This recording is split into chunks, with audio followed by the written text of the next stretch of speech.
What's up, everybody? Welcome to Take No Offense, a couple of old friends who grew up together in central Pennsylvania. Now we live on opposite sides of the country. This is our chance to get together to share our thoughts on politics, sports, movies, TV. I'm Eric Messersmith in the Los Angeles area. That's Brian Johnson in suburban Washington, D.C. What's up, buddy? I'm excited for this one, dude, because I have not heard any of your opinions on the attempted murder of former President Trump. I mean, everyone's reaction is already out there except yours. So you get a chance to go. Well, You said before the show yeah, you're old fashioned. I saw no immediate reactions. I saw no Twitter, no Facebook, no Instagram, nothing from you on this yet. Well, I typically do not post my reactions to anything on social media. The only thing I use social media for usually is like clips of my other stuff that I do elsewhere, like TV or family stuff. So that is not that unusual. But yeah, it's one of those things where, I mean, on the one hand, it's terrible, right? And most of the things to say are pretty obvious. But on the other hand, many of the things that were said were outrageous on X in the first few hours, coming from both the left and the right. And I was just like, nobody ever wants to just wait and have some perspective and wait for the facts to come out, which is partially why we're in this situation. You're old fashioned, my friend. You like to collect information. I like to take some time. Well, let's get right into it. Let's start with the nuts and bolts, because this is right up your alley as a person who was in the Marines and in security and in law enforcement. So what do you make of the way the security for this event was handled and the criticisms that have come out? Like I just saw today, ABC News is reporting that the man who was on the roof, who shot at the president, he was there for approximately 30 minutes, and the police actually called it in as a suspicious person. And then an officer went up to the roof and apparently fell when the guy pointed a gun at him. So and also one other thing, apparently that building that he was on, ABC News is reporting was what officers were using as a staging area for the event, which all of that just boggles the mind. So break this down for me. What's your assessment of how this was handled and what didn't go well? Sure. So for some first-time listeners and maybe people that don't know me, I am in suburban Washington, D.C. That's for a reason. Without going through the entire resume, I've shaken the hand of 2 U.S. presidents, and I've high-fived one. It was the cool one, if you wanted to guess which one I high-fived. Donald Trump. Yeah. That's right. George W. Bush. That's right. Joe Biden. Yeah. And so, just with that as a background to Eric's point, yeah, I have a not insignificant background in security from the perspective of I've met members of Trump's family. I've consulted with the Secret Service on the security of some of the family. So I'm pretty familiar with how all of this works. When January 6th happened, I was very critical of the Capitol Police and several other law enforcement organizations immediately. Part of that was emotional, but the other part of that was just the lack of preparation for that event, the manpower that they had in place, the type of manpower, and the response that they had ready to go, given the intelligence that we had. This is apples and giraffes. This is a much different type of thing. President Trump gives these rallies all the time. There are threats against his life and members of his family's life every day, most of which are not credible, almost all of which are not credible. It's that type of intelligence is very hard to gather. It's even harder, more challenging to verify and then, practically apply it. It doesn't change how these events are prepared for, though. I mean, there are manuals that exist, as you can imagine. There are best practices, things that are done every time. And I think the reason that people are so surprised is because of everything I'm saying. There are probably every event that takes place, you're talking about millions and millions and millions of dollars just in security. I'm counting the training of these people to go through, the live exercises that they take part of, Like that thing that happened that they did, they have practiced and drilled that. I would bet you hundreds of times, the people that are directly involved. So I think that's why people are so surprised that it did happen. But what I will say is that there are human beings involved in everything that goes into physical security.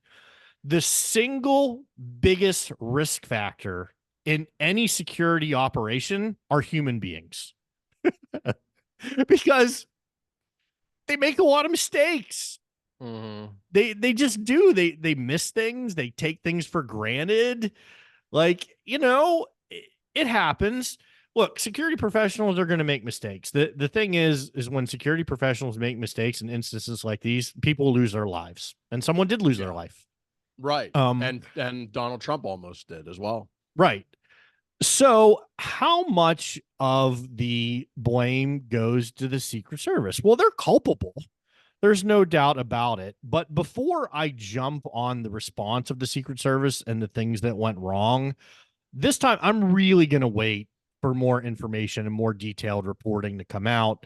President Joe Biden said there would be a full investigation. It would be third party, and it would be objective, and he would release that to the public, which I think, given what happened, is the way to go. Obviously, the FBI is investigating, more on the suspect side of, the motive and the things like that. But just in terms of what happened, it's kind of insane, man. Like, I'm not going out on a limb here that saying when a person could be within 150 yards of the president of the United States with a good position to shoot from. And this is the hardest part, the most obvious place to shoot from.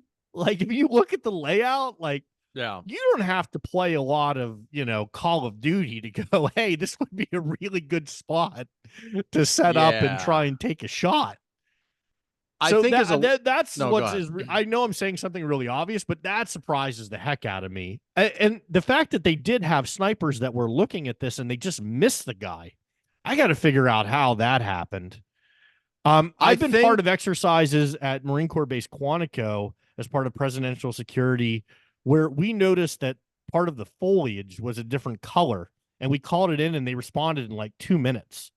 So it's just a lot to put together. Again, I know I'm not saying anything that's profound, but man, it is a failure, and that's not being highly critical. And well, let me tell you, I have no background in security and zero expertise in this area. So I come at it as a layperson, and but I did stay at a Holiday Inn Express last night, okay. and I have read X extensively and looked at the layout. Here's what I will say. Okay.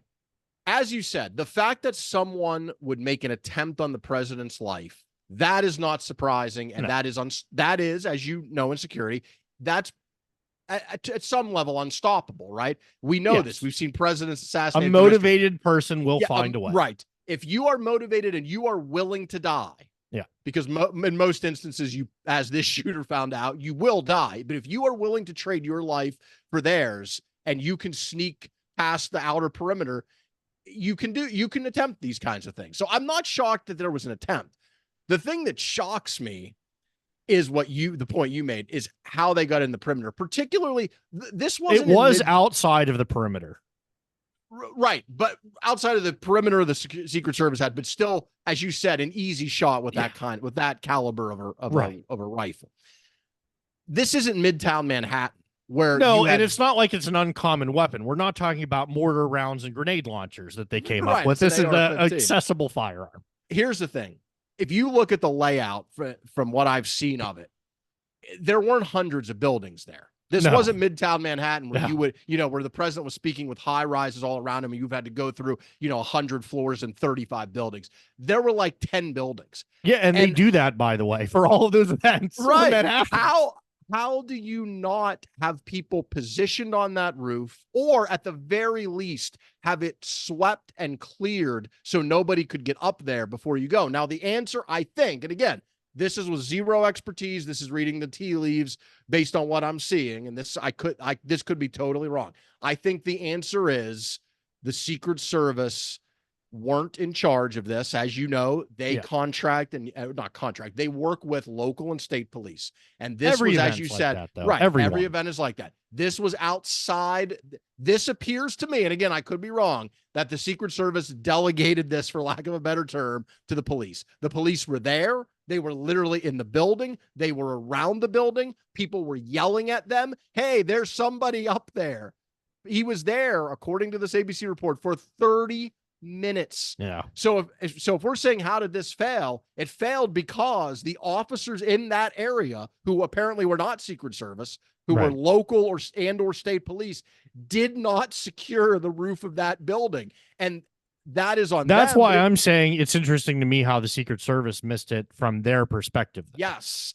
Yes. And I think the answer to that is, and again, no expert here, but based on what I've seen, I think the answer to that is the slope of the roof. Yeah. That roof was sloped so severely that I don't think the snipers that were located behind Trump, the ones you saw in the other video who eventually took this guy out, I don't think they could clearly see it from where they were. And I think, because I mean, the guy's up there for half an hour. If you're a sniper and you see a guy up there for 30 minutes, you're going to respond to that, right? Which leads you're going to call it in at least. You're going to call it in at the very Well, that's least, what I mean. right? That's why I gave the example I did. I was not a sniper. I was simply there to be eyes and ears.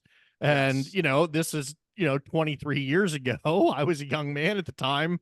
But like we're saying, leaves don't look like the right color. And there's a response. So like if you're a trained sniper up on a roof and you see anything, dude, that's how these things work. Like check, and it's like nothing is great. Like we like nothing. I hope everything I ever respond to is nothing. That would be ideal. Just this time it happened to be something. And I was just thinking, again, I was like highly critical of Uvalde when that happened. I know it's apples and giraffes, but I've been critical of law enforcement responses in the past for a lot of different things. On this one, I'm being critical of the security as we're talking about it here, but not of the Secret Service. Like their response, they did exactly what they were supposed to do. Yeah. I mean, I thought they did a great job. The target got neutralized. We move on. They got him to the vehicle. Like that's what they're supposed to do. My only criticism of them, and again, I don't know enough to know if this is a warranted criticism, but somebody fucked up by not having that roof secure with a line of sight. Now, again, in that instance, in those moments, it was clearly the local and or state police who were there. I get that. But as the Secret Service, when you're doing your check hours before, shouldn't the Secret Service be like, hey, you see that building over there? Let's make sure there's somebody up there. If it's not us, hi, local and state police, will you stand up there or make sure that is secure? Because I don't know, that's a direct line to where the president's standing. I'm no expert. It just seems crazy to me. Yeah, no, that's what I said initially, is that the problem that they're going to have is that it's so obvious, right? Not even with the benefit of hindsight. Like if this was your first day and you were in class and they're like, all right, take a look at this map. If you wanted to shoot someone, where would you go? I bet you 99% of the people would go right there. That's their problem. And I think that's what they're going to find. They're going to find that the Secret Service, either they didn't communicate properly how that building and that roof should be secured, or they did, and the people they communicated it to, the local law enforcement, ignored or misunderstood or this is wild speculation, but I seriously speculate that it's going to be the latter. Because that makes sense to me. I'm not just being defensive of the Secret Service because I have friends there. I'm being defensive because I've been through these drills and exercises, and I'm telling you, they're very thorough. Like, dude, people take this dead serious. This isn't a bunch of people just, twirling their flashlights around. Like, right. And forgive the pun there, dead serious. But I'm telling you, man, this is a very serious thing. The people that do this, like you talk about conspiracy theories, like the things I've seen about like, oh, the Secret Service wanted this to happen or let it happen or whatever. Like that is so dumb. I don't even know where to begin. The first thing being is most people that in the Secret Service, they're apolitical. Like, dude, they're not passionate about politics. Actually, it's boring to them. It's not what wakes them up in the morning. I promise you. But for the folks in the Secret Service, this is going to be a shocker. Most of them don't care about the politics of the people. They care about them as human beings. Yeah. Like, and I'm not going to name names through here, but there's been a lot of people in DC that are dicks and their security details don't like them. It doesn't mean that they're going to let them get. No one wants to be part of a security detail where their protectee is murdered. That's not good for career advancement. No, I saw a lot of crazy conspiracy theories in that the day and the day after it even still. And I not most of them are not even worth getting into. But I do. There is one. I wouldn't even call it a conspiracy theory because I think there may be. I don't know. I don't know enough to know. So I want to ask you. I don't know if there's enough, if this is actually legitimate criticism, but one criticism I have seen, particularly from, I would say, conservatives and people on the right, is that because of the Secret Service stated desire to increase their diversity, and they have said they want 30% female agents by, I think it's 2030. The head of the Secret Service is a female agent. There were clearly female agents there. The criticism I have seen is that if you watched in the video, people said the female service agents there were ineffective, didn't look like they knew what they were doing. One of them, if you saw the video, had a little trouble holstering her gun. One of them was kind of, look, I don't want to judge because that's not me. I'm not there. Adrenaline's running. I don't know enough to know if they were all doing the right thing or not. There was the scene where Trump is being led down the stairs and he's got his arm around a couple of agents and then others are surrounding him. On his right side is what I think the lone female agent that was right beside him. She looked to be, I don't know, 5'4", 5'5". He's a 6'3", 6'4" guy. So on that side of his body, she came up to his armpit, and then the area from his chest up to his head then is exposed because she's shorter. So people have made at that point the threat had been neutralized. Right. But you don't know if there's a second or third shooter. To be fair, you don't know. You assume not, right? But you don't know. Someone else. I'm saying what was called in. You're not wrong, but I'm saying that was called in. He didn't stand up until well, you know what I mean. I do. So my point is, do you think there's any critique to female agents, the way they behaved that day, their general, just kind of the general idea of you want big men doing that job, I guess, for lack of a better term. I've been thinking about this since you and I had I knew this was going to come up, because, and it is out there. What I would say is that there is a role for all different types of people within the security spectrum, what they can be effective at and what they can't. The females that were there protecting President Trump, I'm sure, are outstanding at their jobs. I have no doubt, because they wouldn't be there unless they met the standard to be there. And the standard to be there, to be clear, is not low. So with that in mind, I didn't see anything about their response to this event that led me to believe that they were ineffective. I thought the one young lady had a very hard time holstering her sidearm, and that's what was caught on video. I don't know if I would tell anyone that's making fun of this young lady, what I want you to do is I want you to put the holster inside your jacket, which is hanging over, and I want someone to shoot at you, and then I want you to try and holster the weapon. And I want to see how well you would do doing that. I try really hard to not judge every action that is inconsequential to the outcome of the event in the prism that you're asking me to, because whether or not she effectively holstered that weapon at that time, it's irrelevant. It doesn't matter. I'm actually more interested in how fast she can get it out of her holster. That's something that would be significant. All of that to say, I'm going to stand by my original statement, which is I thought that their response was effective at the time that they acted. I know that they are trained and they met the standard to be there. So I have no real issue with it. I've worked with female police officers in the field. I've worked with all different types of female agents from all over, and it's always been a great experience. The one place that I really drew the line, and you and I had talked about this in a previous discussion, was specifically related to frontline combat. But that was for a variety of factors that weren't necessarily correlated to their ability. It was mostly related to the response of the men, which I know is terrible, but Right. I mean, this is a factor in combat. Yeah. We're not talking about combat. We're talking No. about security. Do females generally perform as well as men? No, they don't. They aren't as physically strong typically. They are not as fast in mobility. Generally speaking, men are more effective shooters. Why that is? Well, gee, let me think about it, man. Because of like, I don't know, 5,000 years of human history, biology, like all of those things. So like, I don't think the people that are saying the other thing are crazy. I Right. just don't think that you make it to where those women are if they're not great at their jobs. And I know that was long, but I really gave it a lot of thought.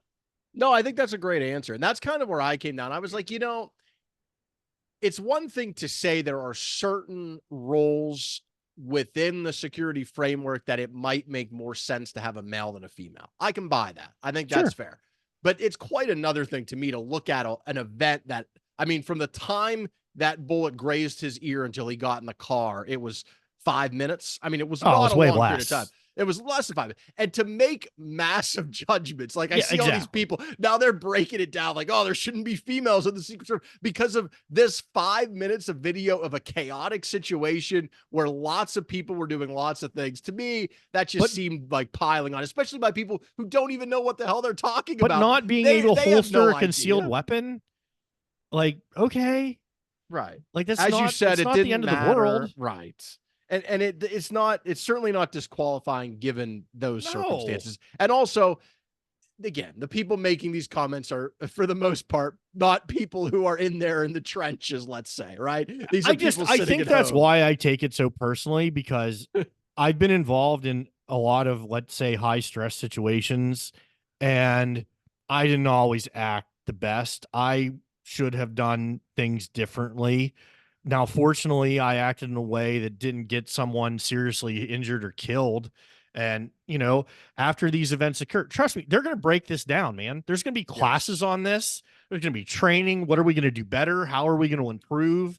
They're doing that through, red and blue team drills already. So a lot of these things have been thought of, but this being a real life situation, I mean, it's going to be great to look back at. And I'm sure there some of those officers are going to go home and be like, I could have done this different. I could have done that different.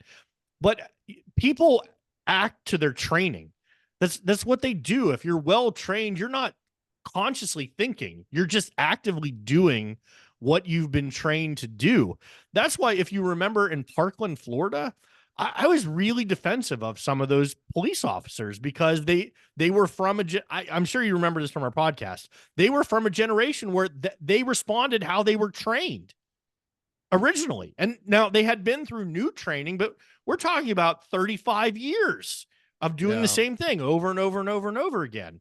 So anyway, I digress. I think these people that are taking cheap shots, I would say that most of them have never done shit. And I love the guy or gal who's like, oh, I would have done this and I would have done that.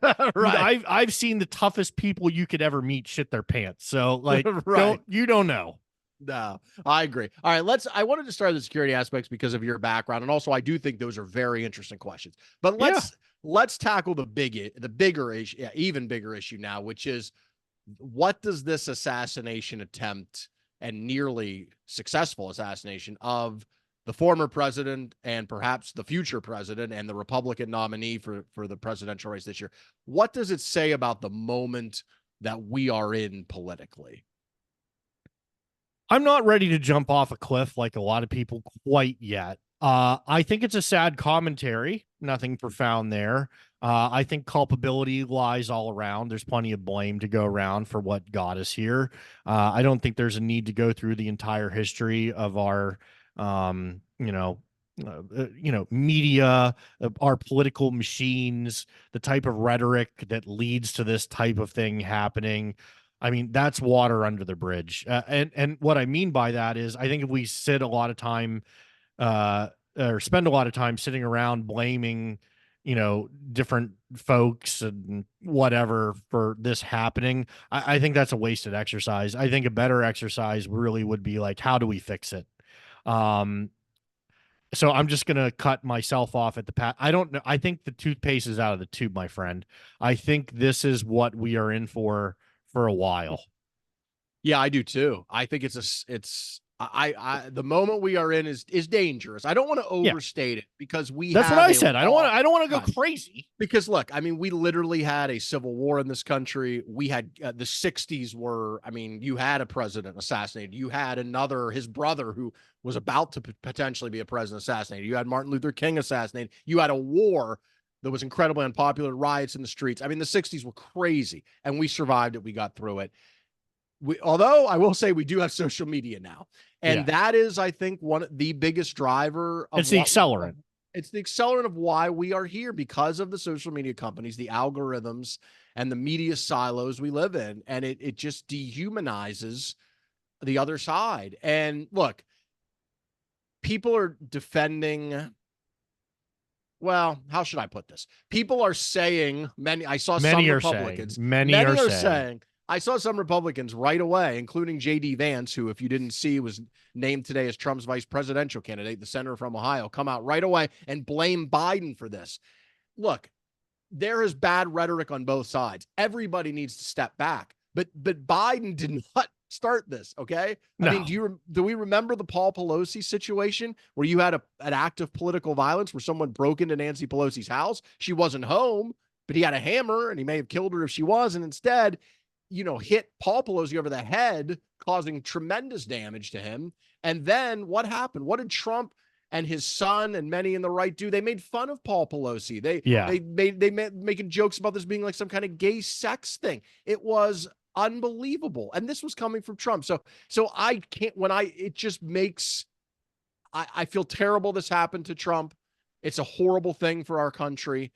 And that said, I get so mad when I see these defenders act like Trump is some innocent victim of political violence, just out here spreading love and peace. And all of a sudden, political violence comes for him. It's like, no, he is one of, not the only by any means, he's one of the driving forces of why we are where we are today. That said, I do agree with people on the right who say that the reaction to him at points has been so severe and so over the top, calling him Hitler, mischaracterizing some of the things he said that were taken out of context. I think even, and look, this is somewhat controversial, I guess, but I think even the Charlottesville thing that Biden always talks about, I understand why people say that. And if you don't know what I'm talking about, the riot in Charlottesville where you had white supremacists with torches and a woman was killed, Biden says Trump's reaction to that is why he ran for president. And he brings up the infamous now quote where Trump said there were good people on both sides. Yeah. If you go back and look at that, and I've read the transcript, it's pretty clear to me that when Trump said there are good people on both sides, he was talking about not the white supremacists with torches. He was talking about the protesters who were on both sides of whether or not the Robert E. Lee statue should be torn down, which was the incident that kind of precipitated the violence later. So that said, I think that both sides need to step back and reevaluate their rhetoric. I'm a huge critic of Donald Trump. No bones about that. But I do try to be fair. I don't call him Hitler. I don't say there's going to be a genocide or anything like that. I don't say he's a dictator. But I think there are ways to really go after Trump without going quite over the top. But let's not act like he and his people are innocent or have their hands clean in this situation, because they do not. They helped push us down this road we are on. Yeah, dude, what you just articulated is what I was trying to give the Cliff's Notes version of, which is there is a lot of blood on a lot of people's hands. Um, I agree with everything you said. And I don't want to get trapped in the moment because you have Gabby Giffords getting shot. You had Yes. someone throw a grenade at Bush that didn't go off. Steve Scalise shot at a congressional baseball game. Yeah. So, I mean, what we're really talking about, and I'm so sorry when I get in my security brain, but you tapped into it tonight, is like, what is our acceptance of this climate? That's really what we as a country have to decide. Like, do we accept this? Do we accept that from time to time our political leaders will be harmed or attempted to be harmed? And what are we willing to sacrifice either way for that to not happen? And the calculus that I came up with is that we do accept this. We do know that it is going to happen from time to time. And as long as the ends justify the means for the agenda that we want to put out in the world are met, that we're okay with that. I don't think I'm saying anything crazy. I've seen a lot of people immediately start talking about gun laws. Give me a break. If all those children in Newtown died and we didn't do jack except talk about certain types of magazines and bump stocks, then it's just never going to happen because the collective we, not you or me as an individual, but the collective we has decided that there are certain things that we are not willing to give up, and occasionally people will die. And I think what's going to happen in this case, not to be Nostradamus, is I think the rhetoric will settle down for a couple weeks, but I think it will be right back up there, and the Russian bots will be on your grandmother's Facebook in no time. Right. That's what's going to happen.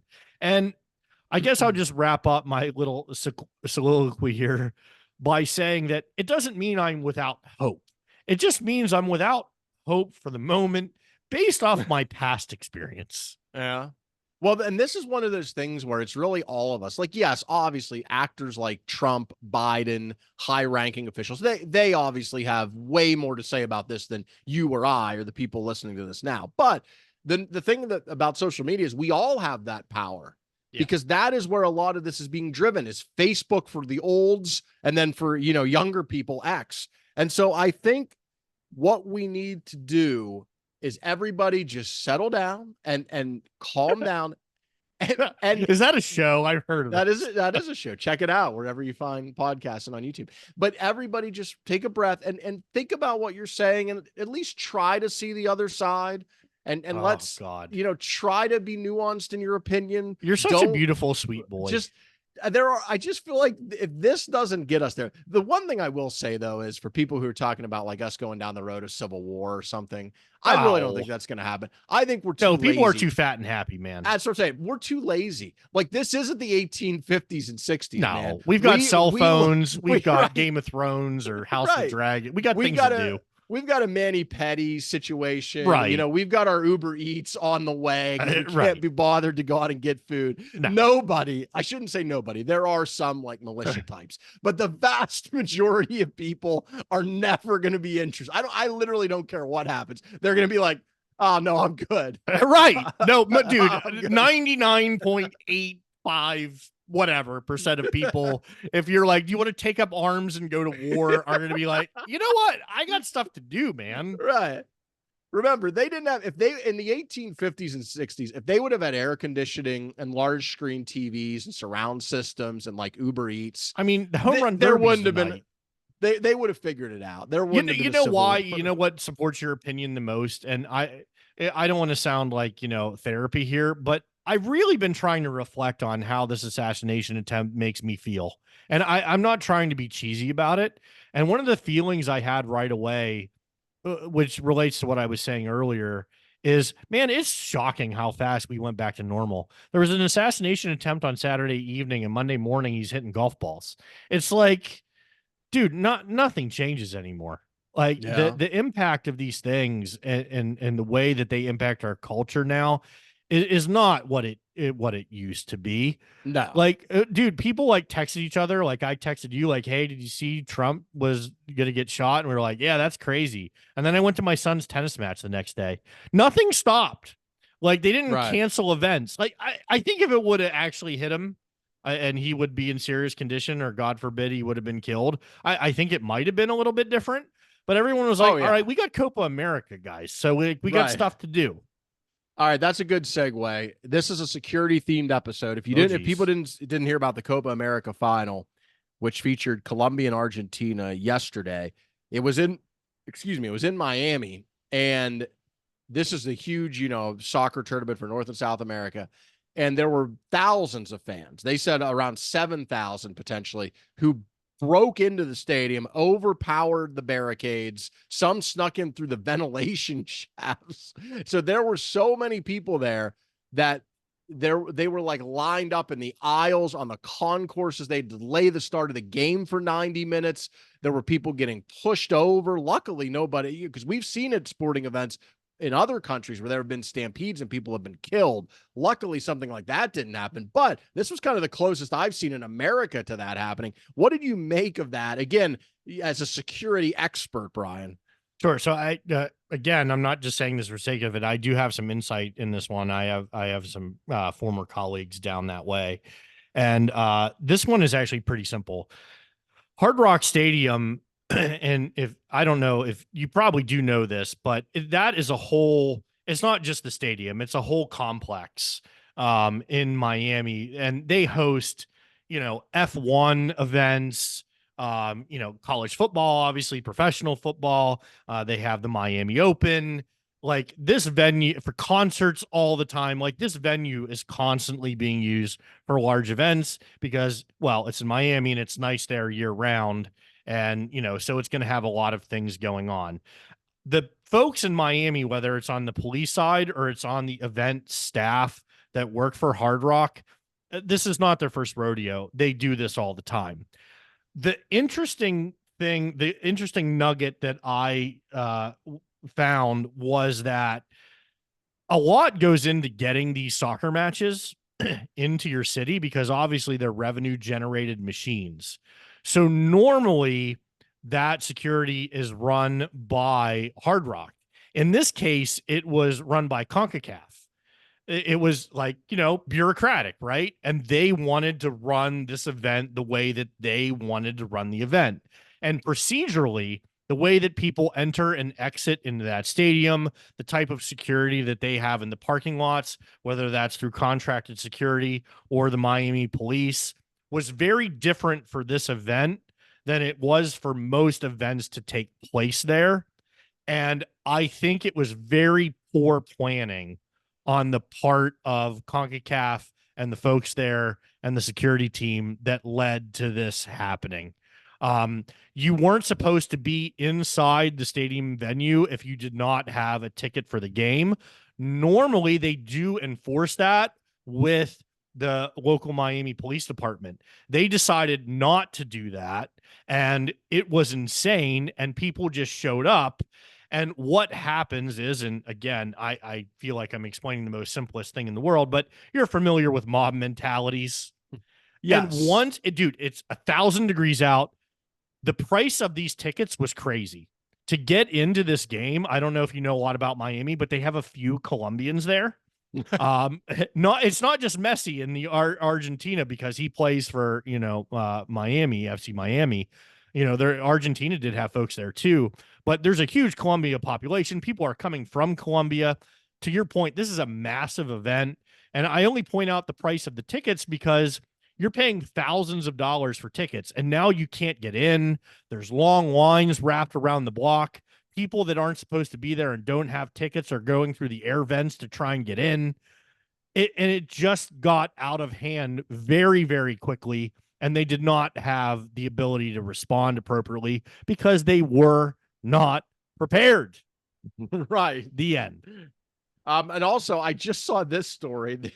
Apparently, there was some issues after the event as well because the Colombia Football Federation president and his son are now facing 3 felony counts of battery on a official or employee after being arrested by Miami-Dade police at the stadium following the finale. The two men were booked around 4:10 a.m. Monday. The father and son accused of fighting multiple security guards at one of the stadium's tunnels used for the media at around 12:20 a.m. Eastern Yeah. time as they tried to gain access to the field. This is what I mean. It's already a dude. That event was crazy. I could imagine the emotions there were high. Like I said, I mean, you got young kids crying, people with their families trying to get out of there. People are sneaking through the air vents. The fact that there was a fight between the security staff and some high-ranking official is probably the least shocking thing I've heard. Like, of course, just given the emotion of what was going on there, that whatever. Yeah, that was crazy. Absolutely insane. All right, Brian, turning to House of the Dragon, our favorite show on right now. Episode 5 of season 2 aired last night. Spoiler alert, spoiler alert. So we have 3 episodes to go this season. Of course, last week when we had episode 4, that was the big dragon on dragon battle, the first one we had seen. This episode was a little slower paced. This was more about the fallout from that kind of epic battle. What was your take on the episode? I mean, they're all great episodes. I sound like a broken record, but it's all relative, right? Like, yes, we want dragons to fight. We want there to be action.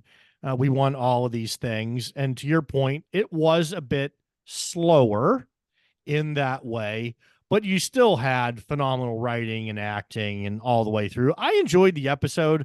I think there were 2 interesting scenes to me. The first one being at the council meeting in the Red Keep, where Allison volunteers herself to step in. And of course, Aemond is appointed. I thought that was great. Allison seems like she can't read the writing on the wall sometimes, like the fact that she was shocked. And again, my favorite character, Laris Strong, getting in there, basically like, lady, are you nuts? Like if we put a woman, we're trying to take a woman down. If we put a woman in charge, like this is not going to be great. Right. Talk about being a consultant and stating the obvious. But I thought that was a great scene. And then my other favorite scene in that was with the sea snake and Baelise, where she is giving him the hand of the king. Of course, he's out at the ocean reflecting on the loss of Rhaenys. And he's all sad, and granddaughter basically says, "Suck it up, Buttercup." Right. Yeah, that was a good scene. I did enjoy that. This was my least favorite episode of the season. I'm not sure exactly why. Some of the scenes seemed a little clunky to me. It just, for whatever reason, I just felt this episode seemed a little bit off. But again, I want to be clear. I still enjoyed it. I still think this season overall has been fantastic. Not every episode is going to feature epic battles. As we've talked about, you have to build the drama, build the stakes. That's what the show's about at the end of the day. That's what makes the battles more interesting, is if you know the backstories. There's a lot of drama, a lot of political intrigue here. And so it'll be interesting to see what happens. It seems like the Daemon thing, I get why they're doing that. That the Matt Smith character, he's in the Harrenhal. He's in the castle. He's having these flashbacks. Apparently, he was making love to his mother in a flashback, which was But hey, they're Targaryens, so it could happen. That's what they do. But I think that to me has been going on a little bit longer now. Like, yeah, we get it. He's having trouble corralling the locals, to his side. But I feel like they could maybe move that plot point along. They could. I 100% agree. I actually found myself like, you know what? I get it. Right. Like, why are you beating this into me? Like, I got it. Like, let's just go on to the next thing. But I'm really picking nits here because the show overall is A, great, and B, way, way better than it was last season. And so I am really excited for these last 3 episodes. It's just funny. We picked up on like the exact same thing.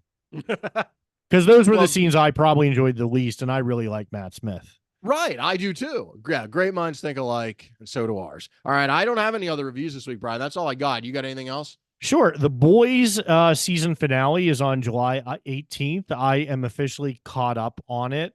One of the reasons I really give a high recommendation for The Boys, given after what happened and what we covered with former President Trump, is that I think that show does an excellent job of fictitiously showing how people are manipulated and how they become part of these movements. They think they're doing something positive, but it's really about the people pulling the strings and how they're manipulating the masses. I know you haven't seen The Boys, which is why I don't spend a ton of time on this program talking about it. But I'm excited for the finale. The Boys will have one more season after this year. I mean, congratulations to Amazon Prime. They have hit a home run with that show. Yeah, that might be their biggest show ever in terms of cultural impact. Like I don't know if they've had a show that I've heard more about. I mean, I'm sure they've had higher rated shows, but I don't know that they've ever had a show that's really made an impact like The Boys has. All right.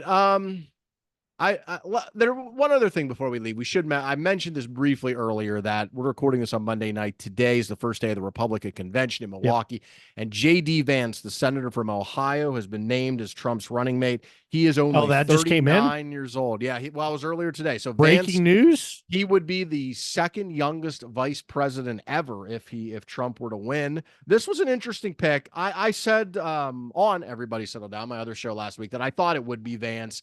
And the reason is I think at the end of the day, Trump really, and I think this was true before the shooting, but I think it's particularly true now. I think he and his people believe they are going to win this election. And so I think he's less interested in someone who might help him over the next 4 months. And I think he's interested in who can, help me over the next 4 years. But even more than that, I think Trump is looking at legacy with this pick. And he sees in Vance a obviously much younger version of himself in terms of their politics. Like Vance is a true MAGA guy. The other candidates like Rubio, Tim Scott, Burgum, they were more like kind of mainstream Republicans who kind of learned to speak the language of Trump. But to me, they were always like speaking it as a second language. With Vance, I think he's more like MAGA through and through. And so I really think this is a legacy play for Trump. I mean, he's 78 years old. Constitutionally, he can only serve one more term. And so I think he's looking to who will be the guy who will carry the MAGA banner forward. And so if you're looking at it from that angle, I think Vance makes a lot of sense. Electorally, I don't think he helps you at all. I think there would have been much better plays there. Yeah. But I think that's why Trump ultimately went this way. Do you have any thoughts on J.D. Vance? Did you ever see Hillbilly Elegy? The book that he wrote and later turned into a pretty good movie. I will check it out because the truth be told, I know zero about J.D. Vance. So J.D. Vance is an interesting character because he was a Marine and Semper Fi, and he then went to Harvard, or I think Harvard or Yale. I can't remember. Oh, he's an overachiever, this guy. Yeah, he went to law school there.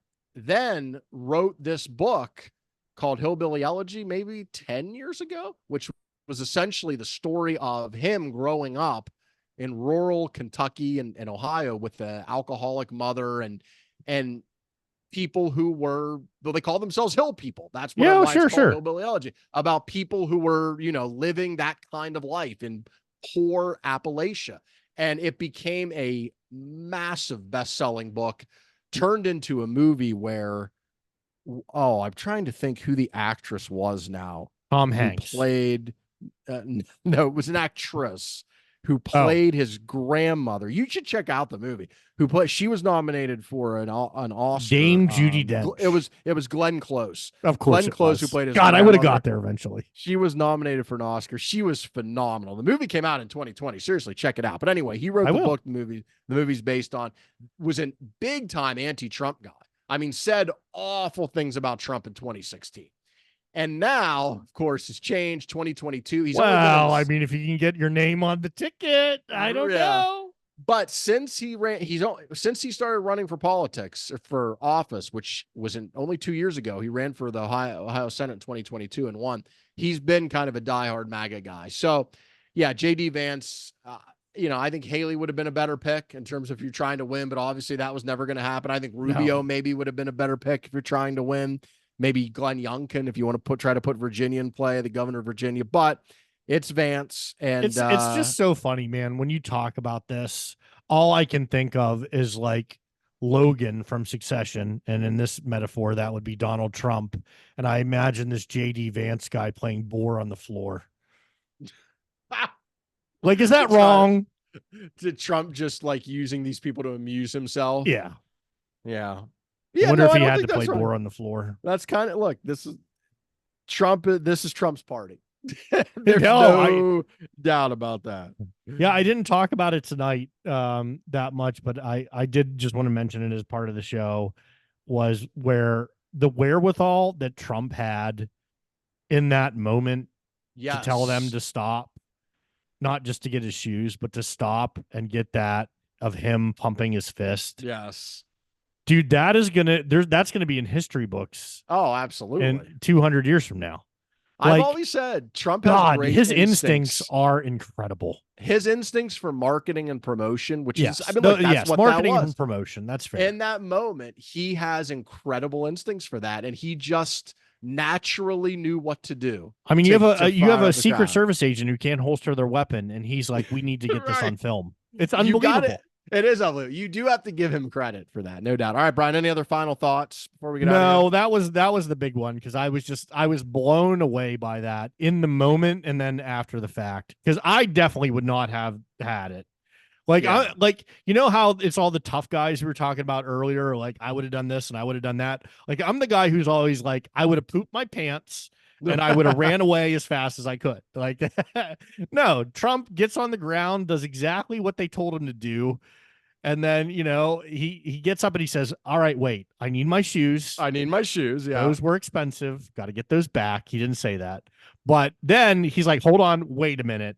And then just like, people were just shot and the crowd goes nuts. Yeah. Everyone's going crazy. Arm up, blood running down the face. Look, again, love him or Unreal, hate him. Man. It was an iconic moment. It really was an was. iconic moment. That's all I got, buddy. I'm glad you mentioned that. For Brian Johnson, I'm Eric Messersmith. Thank you for listening. We hope you enjoyed the show, but if not, please take no offense.